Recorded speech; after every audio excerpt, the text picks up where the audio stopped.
5 రోజుల క్రితం 27/2/26 తేదీన ఉదయము మనకు కోర్ట్ కాంప్లెక్స్ దగ్గర ఒక 2 కార్లు డాష్ ఇచ్చుకున్నాయి అన్నది ఒక ఇన్ఫర్మేషన్ రావడంతో వెంటనే పోలీసులు అక్కడికి వెళ్ళడం జరిగింది. తీరా చూస్తే అదేదో యాక్సిడెంట్ కాదు, ఇది ఒక 2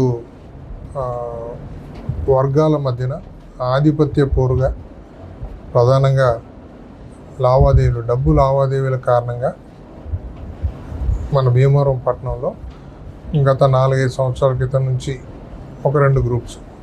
సో 2022లో కూడా 2 మర్డర్స్ అయినాయి.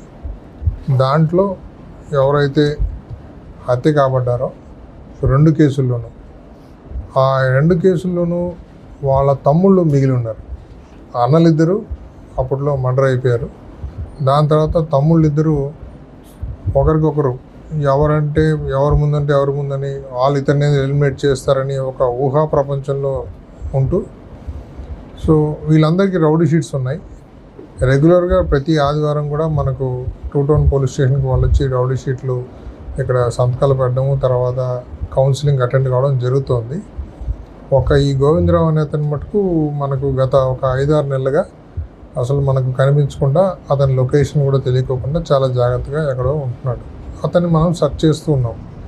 కాకపోతే 27వ తేదీన ఈ కంప్లైంట్ ఎవరైతే ఈరోజు రౌతుల రఘుబాబు అతను వేరే కేసులో అక్కడ హాజరైనప్పుడు ఆ కేసు చూసుకొని బయటికి వస్తుండగా ఇక్కడ ఉన్నటువంటి ఒక ముద్దాయి వీళ్ళకి ఇన్ఫర్మేషన్ ఇచ్చి ఇక్కడ రఘు వచ్చాడు అని చెప్పడంతో వీళ్ళంతా మూకుమ్మడిగా ఒక రిడ్జ్ కార్లో వచ్చి వాళ్ళు కారు ఎక్కి వెళ్ళిపోతుండగా ఆ కార్ను వాళ్ళు డాష్ ఇచ్చి వెంటనే వాళ్ళ మీద దాడి చేసే ప్రయత్నం చేశారు. ఈలోగా అందరూ వాళ్ళు తప్పించుకొని వెళ్ళిపోయారు. సో తర్వాత మళ్ళీ ఆ కంప్లైంట్ మాకు వచ్చి కంప్లైంట్ ఇచ్చిన తర్వాత వాళ్ళ మీద 307 కేసు కట్టడం జరిగింది.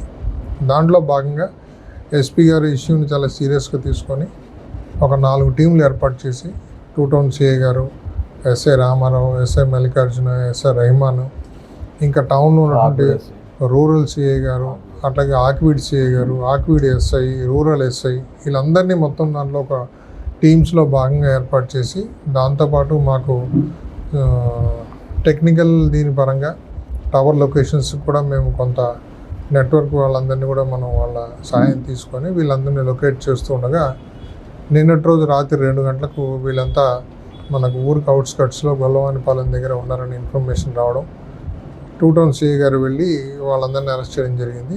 ఈ ముద్దాయిలు మొత్తం దాంట్లో 8 మంది ఉన్నారు. దీంట్లో పార్టిసిపేట్ చేసిన వాళ్ళు 5.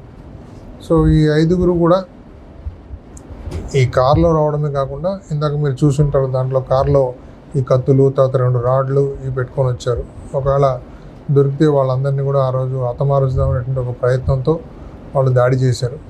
కానీ ఆ క్రమంలో ఆ రోజు ఒకరికొకరు కారు యాక్సిడెంట్ వల్ల ఏమైందంటే వాళ్ళు దిగడము, అటునుంచి వాళ్ళు పారిపోవడం, దీనివల్ల వీళ్ళు ఎవరు దొరకకుండా వెళ్ళిపోవడం జరిగింది. సో వీళ్ళ మీద కేసులు పెట్టారు. వీళ్ళ మీద ఎవరెవరైతే ప్రధాన నిందితుల్లో కొంతమంది పీడీ యాక్ట్ కూడా అర్హులుగా ఉన్నారు. అంటే ఒకరి మీద 6 కేసులు, ఒకరి మీద 9 కేసులు, ఇంకొకరి మీద 13 కేసులు, ఇంకోటి మీద 4, ఇంకొకరి మీద 2, ఇంకొకటి మీద 1, ఇట్లాగా మొత్తం ఈ మన ఉమ్మడి పశ్చిమ గోదావరి జిల్లాలో నైబరింగ్ డిస్ట్రిక్ట్స్లో కూడా కేసులు అన్నీ కూడా లిస్ట్ అవుట్ చేయడం జరిగింది.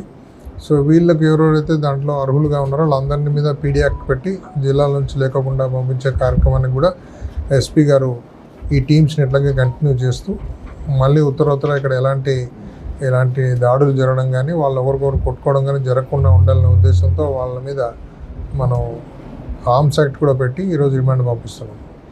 దాడికి పాల్పడిన వాళ్ళు 5, ప్లాన్ చేసిన వాడు ఒకడు, షెల్టర్ ఇచ్చినవాడు ఒకడు, వాళ్ళందరినీ ఇక్కడ నుంచి తప్పించినవాడు ఇంకొకడు.